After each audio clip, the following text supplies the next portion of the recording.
The following is a special presentation of Tony Kurre Radio. From hot dogs to cool kitties, this is Darkside of the Pooch.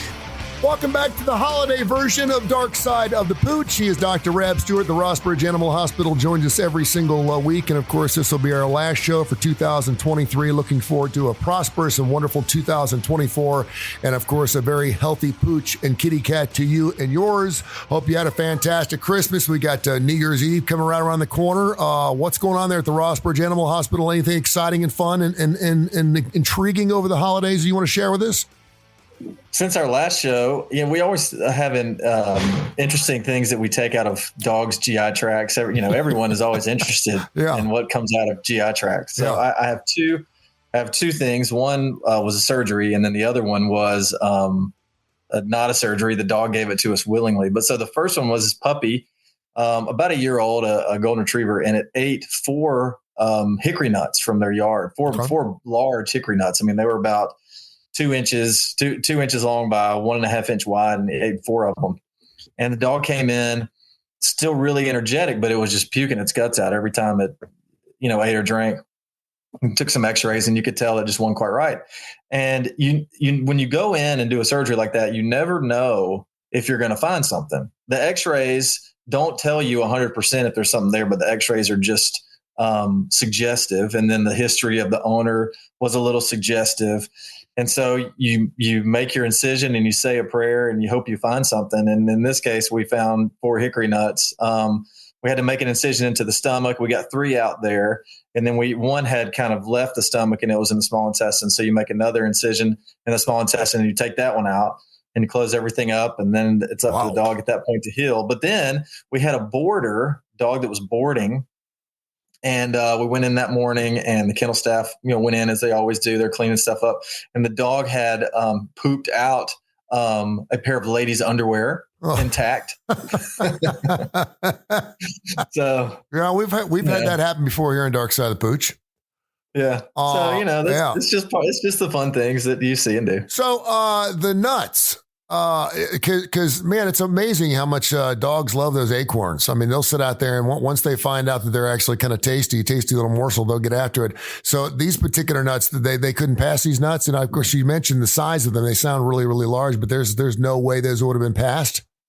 They would not have been passed. 3 of them, like I said, one of them was in the small intestine. 3 of them were so big that I don't know if they could ever actually leave the stomach. Yeah. So they kind of just rolled around in the stomach, but one was small enough where it made it through, but that nut was not small enough where it was going to make it through the cecum, like the ileocecal junction where the ileum turns into the cecum, which then turns into the colon. Gotcha. There's no way it would have made it through there. And so when you get something stuck in the stomach, it's not really life-threatening as long as it stays there. Mm-hmm. But when you get something in the small intestine and it's stuck in there, that's life-threatening because nothing can pass through and the blood supply will be compromised. And when the blood supply is compromised, the tissue will die, and then the intestines will leak and you'll get peritonitis. They'll get peritonitis and eventually they'll die from it. That sounds horrible. Thank goodness we have Dr. Rab Stewart to find that out. And again, you said you could see that, or you could not see those in the x-rays. You knew there were 4 of them in there? You could see that the stomach was too big. The stomach was big and it was full of air. Yep. So that air was trapped and it wasn't leaving. So there was something there that was keeping the air from leaving the stomach. And since there was so much air, you could see a little circle that was highlighted and that, looked like one of the nuts. But when you're looking at an x-ray, there's lots of things in the abdomen that can overlap and kind of create ththings that aren't there. Recording in progress. So let me ask you this. So as an owner, then, your dog loves these nuts. What's to keep that dog from eating 4 more nuts?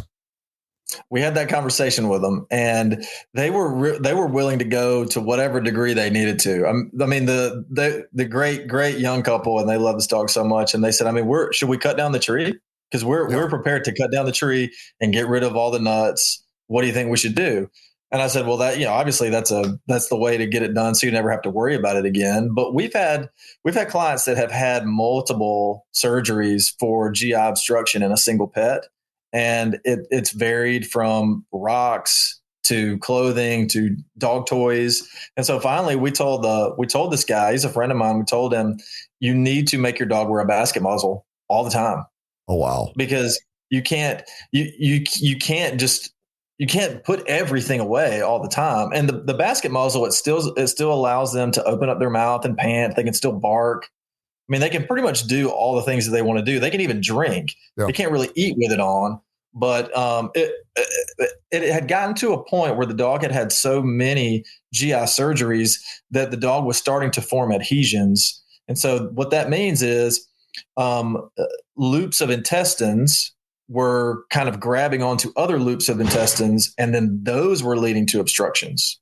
So if this is a piece of small intestine, and this is a piece of small intestine right here, and if you make an incision in one of them, let's say we made an incision in this one, yeah, they're in the intestine, and eventually they can lay on top of each other, and they'll fuse, and so that can make it so that food doesn't pass through very well. And that's what was happening in this dog.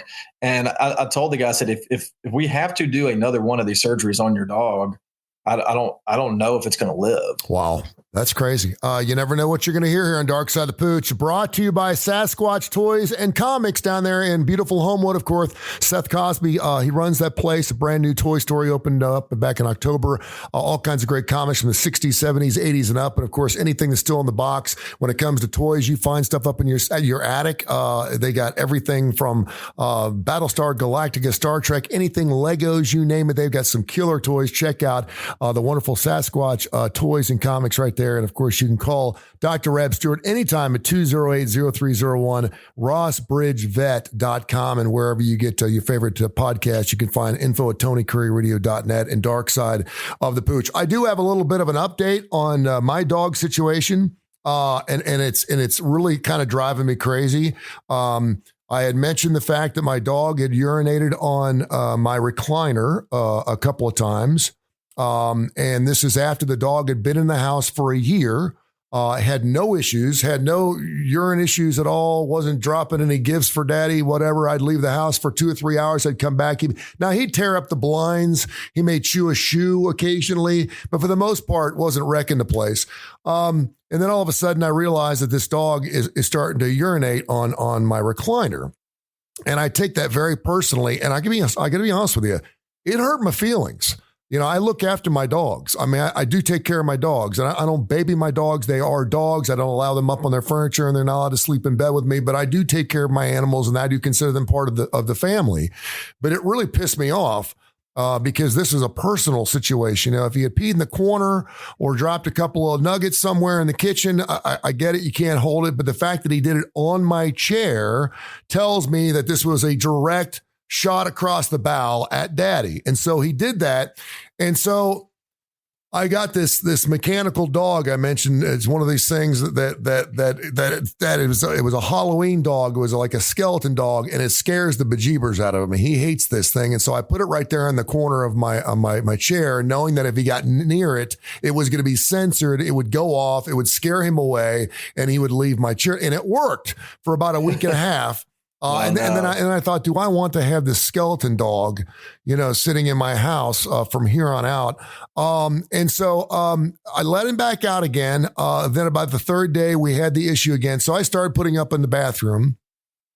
You were telling me that as long as you know that he's not having some type of urinary tract infection, a UTI or something, and I certainly need to bring him in to make sure that's not an issue. Because if it's something where he just can't hold his pee, the problem is if that was the case, he wouldn't be able to shoot it right at my recliner. He would be peeing somewhere else in the house because he would not be able to hold it. And chances are it would be near the door, which is where he sits to go outside, right? So we're sitting home on Christmas morning. I'm with my 3 kids, and I bought one of my kids these little radio control. They're like little bumper cars, and obviously dogs hate RC cars. And while we're in the kitchen playing with these RC cars, he's taking a leak on my recliner in the other room while I'm in the kitchen. I walked in there and he's got the leg up and I catch him with the leg up. And I mean, I just couldn't believe it. It was like he knew exactly. I can imagine this is what it's like when you have a 16-year-old and you take their phone away from them, you ground them, you don't know what else to do, and they just don't get it, and they just keep flying in your face in spite of yourself. And so, I had to put him back up in the bathroom this morning. But I mean, I was like, what are you doing, man? I mean, am I missing something here? Put a diaper on him, legitimately get a human diaper, and instead of putting it between his legs like you would a baby, you put it in front of his legs, over the top of his back, and use some duct tape to fasten it over his back. And then so that way the diaper is cupping his manhood. And if he does pee, the diaper's going to catch it. Wow. I'll do what I have to do. Or you could euthanize him. It's just so bizarre because this is probably the best dog I've ever had. It's the smartest dog I've ever had. He's sitting behind me right now. He comes in my studio with me. I mean, and I allow him to come in my studio with me. I don't normally let my dogs come in the studios. He comes in, we're buddies. And whenever I go to the store for 5 or 10 minutes, he hops in the car with me. If we're in the car for 2 or 3 hours, or I'm on a road trip, he goes with me everywhere I go. My son's even called me a dog. He said something the other day that kind of hurt my feelings. I'm getting my feelings hurt a lot. He's like, you're turning into one of those dog guys. And I said, what are you talking about? He goes, you're turning into one of those dog people. One of those people that can't go anywhere without bringing their dog. I said, no. I said, I'm just doing that because I don't want him tearing up the house. He's like, no, Dad, you're turning into one of those dog guys where you take your dog everywhere you go. And I said, no, I'm not. So, I mean, that's how much I love this animal. And then he's urinating on my chair. I'm just kind of like, and again, we've already been through a move. The kids come and go every 7 days. Nothing's really changed from a routine standpoint. And all of a sudden, a year into the move, all of a sudden he starts taking a leak on my recliner. And I'm just like, I don't get it. I can't figure it out. It's driving me crazy. Yeah. If he's making it through the night, or when you put him up and he's not peeing at all, it's not a medical condition. So, well, he's waking me up every night around 1:30. I go to bed around 9:30. And so he's up there and he's kind of these little murmur barks, not outright bark, but just kind of just enough to wake me up. And then I'll yell at him, shut up, be quiet in there. And then maybe he'll make it till 3 or 4 o'clock in the morning. And I realize my hours are kind of screwed up anyway, because I usually get up at 4:15. But recently I've been getting up over the holidays. I've been getting up with him at 1 or 1:30 because of the holidays, and I've got my kids. And so I've kind of thrown his schedule off a little bit, I guess. So now he thinks we're getting up at 1 o'clock in the morning, which we're not. And so when I went in there this morning, there were some wet spots on the floor in the bathroom. But I couldn't tell you if it was drool or whether he leaked a little bit or he got into the toilet. I don't know. I don't know. Yeah, I mean, if there's any, you can put like a white cloth down if it's yellow at all. It's, it's pee. Don't. Yeah, I'm trying to. Don't slip and fall in it. I'm trying to talk myself into believing this dog is like a human being, that he understands what I'm going through, and it's just one of these things where we just keep butting heads, and I'm like, listen, I'm not going to lose this fight. It is just like having a child. You've told your kid over and over and over again, don't do that. Don't do that again. You take the car keys away, you take their cell phones away, and they keep doing it. And to the point where, and thank goodness, knock on wood, I have not had an issue with any of my 3 kids that have come to that. But I'm kind of like, what is wrong with you? And when you're dealing with an animal that you can't sit and have a conversation with, and you're not sure if it understands why you're doing. Now, when I caught him hiking his leg on my chair, I grabbed him by the back of the neck and, said no. And I put him outside, and I don't know if that's changed anything or not. But he's got to know what he's doing is wrong. He knows what he's doing. He might have a urinary tract infection. You bring in the urine sample, and we'll check it. All right. I think that's the next thing I do. I think you have to. It's kind of like when I spanked my special needs son for the first time. I was at my wit's end. I didn't know what else to do. And I gave him a good paddling, and it was the worst thing I'd ever done in my life, because he did not understand why I did what I did. And you don't want to talk about a heartbreaker. And that was the first time and the last time I'll ever do it. I apologize for it. And, it's not like I wore his skin out or anything. It was more of a thing I wanted to scare him. But yeah, because it would be horrible to know that my dog is having a urinary tract infection or something like that. And I'm yelling at him because he can't keep his pee in the house. And I'm just not letting him out when he wants to go out. So, you wouldn't be the first person or the last person to do that, because at first I think the default is to think, oh, they're just lashing out, or this is some kind of behavior that, we just got to figure this out and they got to get over it. So you're not the first person. How common are UTIs or urinary tract infections for dogs? Like he's 6. We see it all. We see one almost every day. Okay, so it's pretty common.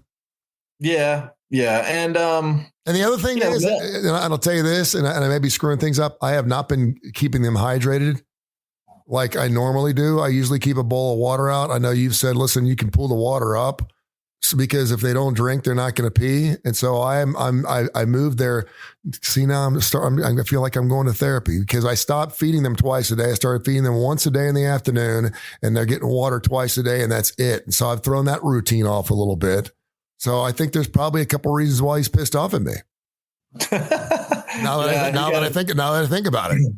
Well, yeah, you locked your dog in a dungeon and didn't give it food or water. Well, I don't know. So talk about a little bit, since we're talking about psychology and therapy a little bit. This is a really tough time of the year, I would think, for dogs and kitty cats. There's a lot of people coming and going.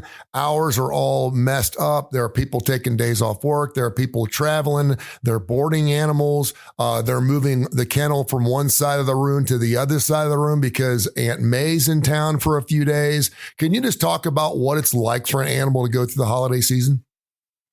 My dog was alone all Christmas Day, and I'm sure that he was not very happy with me. Yeah. But we got up and we went to my in-laws' house, at the crack of dawn. Basically, kids open their presents and we're out the door at 8 or 8:30. And then I didn't get back home till 5:30. So I was really surprised when I didn't come home to find a puddle of pee or a pile of poop anywhere in the house. So he was a good boy. But for people that, even if you have an anxious dog, then I think times like this really send it into overdrive. But I think if you don't have a dog that's anxious, normally, I think these times can really throw them through a loop, because there's, like I said, there's new people coming over. Things are moved around in the house. My dog does not like when things are moved around. Yeah. If the furniture moves, we put the Christmas tree up, there's presents under the tree. We have to move his bed, and he just in general seems like he just cannot get comfortable because he knows that something's up. And he also does the same thing if we're going out of town. When the suitcases come out, he will not leave. He will not leave our side. He's pacing through the house constantly. So that's, it's just something that they have to deal with. And we get anxious too. And so it may manifest in us in similar ways. So as long as they're not hurting themselves or demolishing things in the house, you just have to understand what the behavior looks like, recognize it when you see it, kind of sympathize with them, give them a little more attention, maybe let them know it's going to be okay. But for the dogs that really kind of hurt themselves or destroy things around the house, that's when, you maybe need to intervene with some type of treatment. Yeah, because, the first thing I think of is can I hang with this dog longer than and again, I see this dog every single day. I mean, I spend a lot of time with my dog, particularly when I'm working from my office. When I don't have my kids, I rarely leave the house. I have no reason to leave. And so I think he gets used to that. And then on top of that, I'm thinking to myself, okay, maybe am I walking him enough? Am I spending enough time? Knowing that when I do start these new regimens or these new routines, or maybe I'll start walking him 2 or 3 days a week, then he's going to expect that. So I may be starting some new routine that I can't keep up with. And I can't keep it the same from week to week, and I'm doing him a disservice by starting these new things when I can't do it regularly. So I don't know. Well, I think you have a high maintenance dog. Do I? I think Rainer is a high maintenance dog. Yeah, it's just bizarre though, because for a year I have not had any issues. I mean, I have had zero issues. This dog has been perfect. I mean, I just cannot get over, seriously, and I can't analogize this enough. This is having the 16-year-old with straight A's, for a whole year, and you're like, wow, this is amazing. And all of a sudden you find, a bag of weed in the bathroom drawer, and they're hanging out with the floozy at school, and they're skipping school, and you're like, what just happened here? I mean, this kid was brilliant. He was a perfect kid. And all of a sudden, out of the blue, and it's like, do you not understand what you're doing wrong? And they're looking at me like, no. And it's like, I just don't get it. Have you talked to Rainer about his friends? You talked to him about his friend choices? You know what? I'm starting to think that maybe it has to do with his brother, because his brother's been skating pretty good, and that dog's the one that pees all over the house. But again, I kennel that dog up, and so that dog's that dog doesn't have any problem. So I don't know. All right, Wouldn't it be funny if it was somehow Frisco and Frisco was framing him? You know what? I thought for a while he was, and the only way I know it's not him, first of all, I caught him in the act finally. Yeah. And second of all, there's no way that little Havanese can hike his leg that high. I mean, he'd have to go standing lay on his back. He'd have to go standing up is the only way he could get it that high on my recliner. And I'm like, lay on his back, and wail. And therapeutically speaking, psychologically speaking, it took me back to Freddy Dog. And my story with Freddy Dog. I mean, this is a dog that pooped in my recliner. This is a dog that pooped in my bed. I mean, it didn't poop on my wife's side. It didn't poop anywhere in the house. It went in my bed and pooped on my pillow. And knowing that's where I neutered. Rainer's neutered, right? Yeah. Okay. I felt pretty sure that he was. Yeah. All right. Well, I'll bring him in next week because I would feel horrible as a parent if I was sitting there trying to reconvene on this animal and try to do the right thing for it, and then realize that it's been sick the entire time, and I've been not giving it water or not feeding it correctly, and we're just having a fight. We'll check him out. I mean, it's like it'll be painless, quick and easy. All right. Interesting Darkside of Pooch brought to you by Sasquatch Toys and Comics. We do it every single week. And, of course, the Sasquatch Toys and Comics down there in beautiful Homewood. 50th anniversary of Ed's Pet World, whether it's exotic pets, sugar gliders, you name it. I've got my guinea pigs down there. I get all my fish down there. Ed, of course, the past Ed was unbelievable, ran a wonderful thing. And now Seth is doing just a fantastic job at Ed's Pet World. Fantastic stuff. Tell people how they can find you, my friend, and get ready for 2024. You can call us at 208-0301. You can find us on Facebook, Rossbridge Animal Hospital, or you can email us at rossbridgeanimalhospital@gmail.com. This has been a special presentation of Tony Curry Radio.